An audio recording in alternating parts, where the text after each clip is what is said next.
Hello, good morning बच्चों। वो basically क्या है कि हम बहुत दिन बाद वीडियो अपलोड कर रहे हैं, इसके लिए बहुत सॉरी। वो छुट्टी लेकर थोड़ा घर चले गए थे। हाँ, तो क्वेश्चन में हम लोगों ने अब तक के वीडियो, अब तक के लेक्चर्स में हमने ये देखा कि कोई भी क्वाड्रेटिक पॉलिनोमियल है तो उसका जनरल स्ट्रक्चर होगा ax² + bx + c होगा। ये हमारा पॉलिनोमियल होगा। और हमने चलते चलते ये बात किया कि अगर ये पॉलिनोमियल है तो इसके दो रियल रूट्स होंगे। इसके दो मैक्सिमम मैक्सिमम दो रियल रूट होंगे। दो रियल रूट होंगे, मैक्सिमम दो रियल रूट्स होंगे। ठीक है, ये बात हमने की अब तक में। अब थोड़ा सा आगे आगे चलते चलते हमने लास्ट लेक्चर, मतलब जो लास्ट हमारा जो लेक्चर अपलोड हुआ, उसमें हम रिलेशन सीखे थे। Relation between roots and coefficient. तो उसमें हम सबसे पहला रिलेशन सीखे थे सम ऑफ रूट, जिसमें हमारा अल्फा और बीटा दो इमेजिनरी रूट्स थे। मतलब दो हमारा रूट था, general root. For general quadratic equation हमने दो जनरल रूट्स कंसिडर किए थे, अल्फा और बीटा। तो सबसे पहला हम देखे थे सम ऑफ रूट। वो क्या था? सम ऑफ रूट में alpha plus beta is equals to -b/a। Minus b बोले तो क्या था? माइनस बी बोले तो माइनस कोफिशिएंट ऑफ एक्स था। अपॉन में क्या था? Coefficient of x²। और फिर प्रोडक्ट ऑफ रूट देखे थे। प्रोडक्ट ऑफ रूट में हम देखे थे c/a। c बोले तो हमारा कांस्टेंट और कोफिशिएंट ऑफ x²। इतनी बात हमने करी थी। तो अब आओ देखते हैं कि इसे यूज कैसे करते हैं हम क्वेश्चंस में। मान लो हमारा जो सबसे पहला क्वेश्चन है वो ये है। क्वेश्चन जो हमारा पूछेगा वो ये पूछेगा कि find the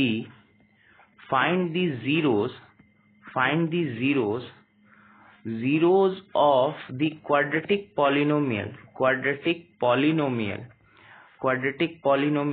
of x quadratic polynomial मान लेते हैं x² प्लस का 7x + 12 एंड वेरीफाई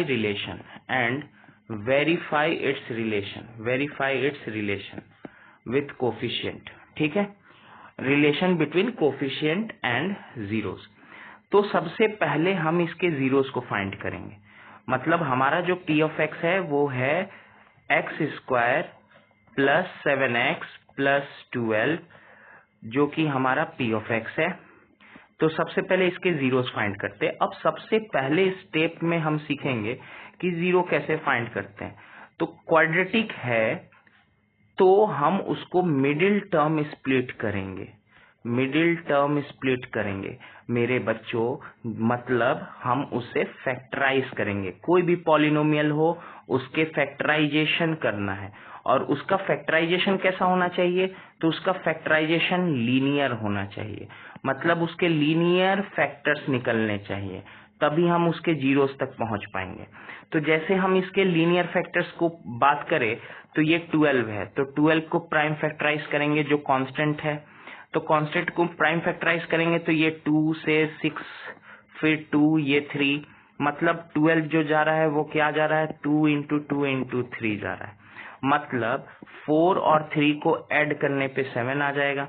मतलब x² + 4x + 3x और प्लस का 12, ये हमारा p of x है।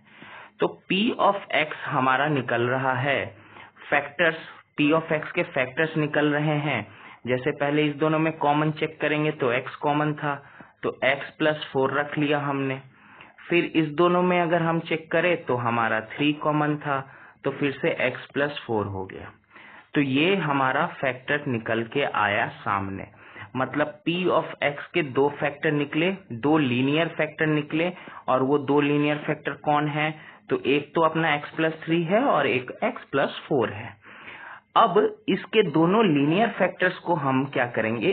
इक्वल्स टू 0 इक्वेट करेंगे, एक एक फैक्टर को इक्वल्स टू 0 रख लेंगे।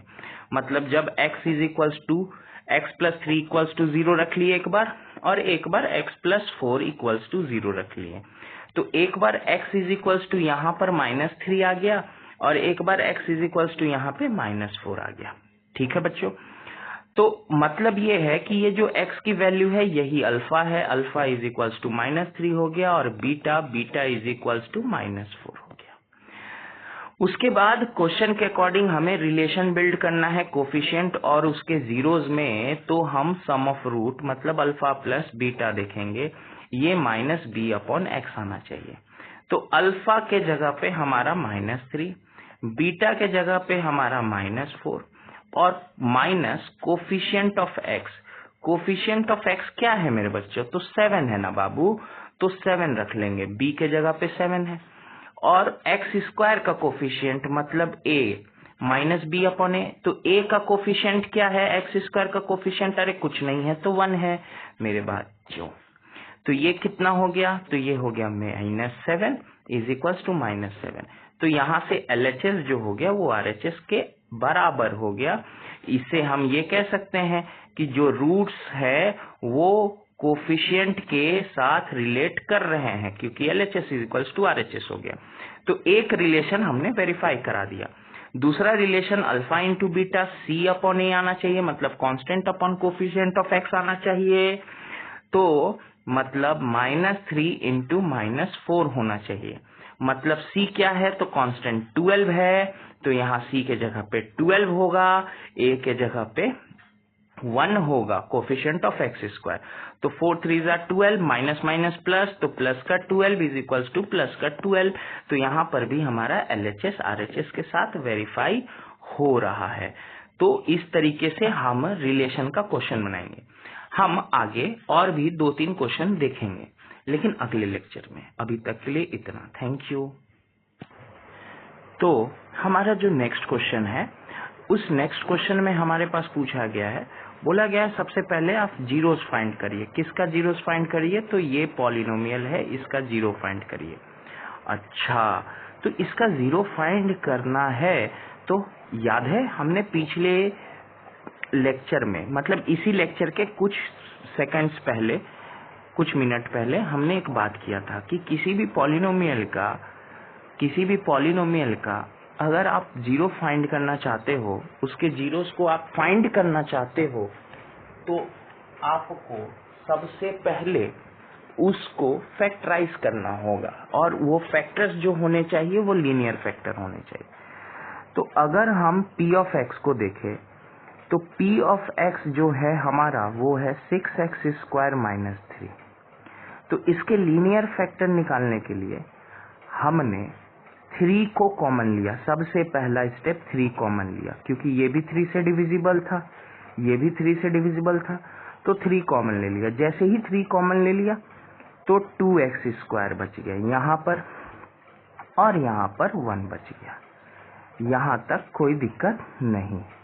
अब फैक्टर लीनियर होंगे, हमने बात कर रखी है कि फैक्टर लीनियर होने चाहिए, तो ठीक है। तो हमने 2x को √2x का होल स्क्वायर कर दिया, कर सकते हैं, ये काम कर सकते हैं, और 1 को 1 का स्क्वायर कर दिया।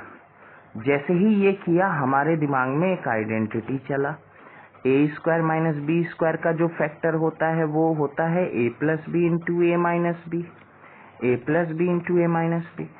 तो हमने भी सेम किया, इसे हम √2x + 1 इंटू √2x - 1 किया। ये हमारा p(x) पॉलिनोमियल हो गया। उसके बाद आगे हमने इसे 0 के इक्वल पुट किया। तो एक बार हमारा √2x + 1 = 0 पुट किया, और एक बार हम √2x - 1 = 0 पुट किए। मतलब एक बार हमारा x का वैल्यू -1/√2 है, और एक बार x का वैल्यू हमारा 1/√2 है। ठीक है, ये हमारा x का वैल्यू है। ओके, अब क्वेश्चन के नेक्स्ट वर्ड में मतलब एंड के बाद वाले लाइन में लिखा है verify the relation between zeros and coefficient. तो relation between zeros and coefficient, तो सबसे पहला जीरो ये हुआ, दूसरा जीरो ये हुआ, तो इसके बीच में रिलेशन फाइंड करना है। तो मतलब alpha is equals to -1/√2 consider कर लिए और बीटा इज इक्वल्स टू हम +1/√2 कंसिडर कर लिए। तो सम ऑफ रूट मतलब अल्फा प्लस बीटा -b/a हो गया। तो अल्फा के जगह पे -1/√2 हो गया, बीटा के जगह पे 1/√2 हो गया। अच्छा, यहाँ पे x तो है ही नहीं। आप पूरे पॉलिनोमियल को बहुत बारीकी से अगर देखोगे तो यहाँ पे x है ही नहीं। सर कैसे नहीं है? तो भाई मेरे ये x नहीं, ये x² है। मतलब यहाँ x नहीं है। सर x नहीं है, इसका मतलब x नहीं है, मतलब x का जो कोफिशिएंट होगा वो 0 रहा होगा, तो 0/1 हो गया। अच्छा, और ये प्लस माइनस कट गया तो ये भी 0 हो गया, तो 0 इक्वल्स टू 0 मतलब LHS equals to RHS, hence verified relation. पहला, alpha into beta is equals to C/A होना चाहिए, बिल्कुल होना चाहिए। अब अल्फा इंटू बीटा क्या है? मतलब यही अल्फा यही बीटा। तो जब हम इसे मल्टीप्लाई करें ऐसा, तो ये कितना आना चाहिए? सर ये 3 आना चाहिए। हाँ 3 आना चाहिए, सोच के बताओ।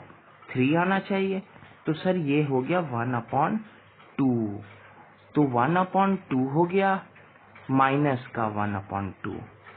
बिल्कुल, आप थोड़ा समझदार बनो मेरे भाई, आप थोड़ा समझदार इन सिचुएशन में बनो कि C क्या है, तो C तो -3 है, तो -3 रखे।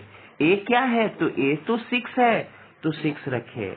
अच्छा, मतलब ये जब सिंप्लीफाई होगा तब ये 1/2 देगा। बहुत आराम से दोनों ही वैल्यू को, दोनों ही रिलेशन को हमने वेरीफाई कर लिया। ठीक है, चलो अब नेक्स्ट क्वेश्चन। तो इस क्वेश्चन में हमारे पास है find the zeros of polynomial. Polynomial is important. तो ये है हमारा पॉलिनोमियल। इस बार जो पॉलिनोमियल है वो पॉलिनोमियल है f ऑफ u, क्योंकि वेरिएबल u यूज किया गया उसमें। तो इसको अगर हम देखें तो 4u कॉमन आ जाएगा। आप थोड़ा आराम से देखो।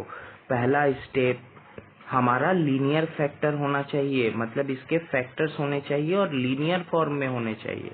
मतलब हम 4u को कॉमन लेते हैं तो यहाँ u बचा और यहाँ पर क्या बच गया, तो यहाँ पे 2 बचा। अच्छा, मतलब f ऑफ u के 2 ही फैक्टर होंगे। लीनियर फैक्टर बोलने का मतलब देखो, ये फैक्टर एक फैक्टर हुआ और ये दूसरा फैक्टर हुआ। दोनों ही फैक्टर के मतलब जो u वेरिएबल यूज है उसके ऊपर पावर देखो 1 है, मतलब ये लीनियर हो गया। अच्छा, लीनियर फैक्टर हो गया, मतलब एक बार 4u को 0 के इक्वल पुट करो और एक बार u प्लस 2 जो दूसरा फैक्टर है उसको 0 के इक्वल पुट करो।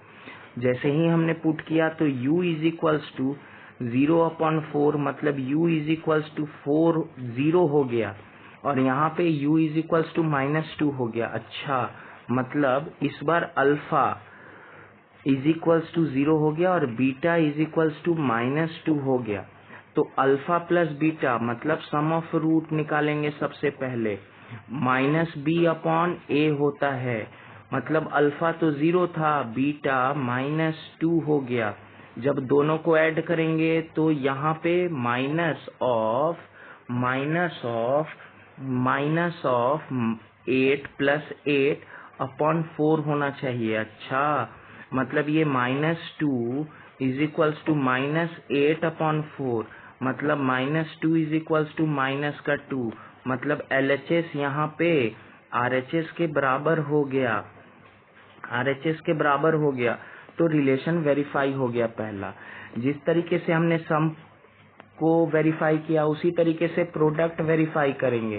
प्रोडक्ट ऑफ जीरोस, मतलब ये कितना हो जाएगा, तो ये C/A हो जाएगा। मतलब 0 इंटू -2, अच्छा, कांस्टेंट तो है ही नहीं, कांस्टेंट नहीं है मतलब जीरो रहा होगा, तो 0/a क्या है, तो 4 है, मतलब 0 2 ज़ा 0, बचपन वाली टेबल, जीरो की टेबल याद आ गई, तो 0 बराबर 0 हो गया, मतलब ये भी वेरीफाई हो गया। चलो ठीक है, थैंक यू, मिलते हैं अगले लेक्चर में।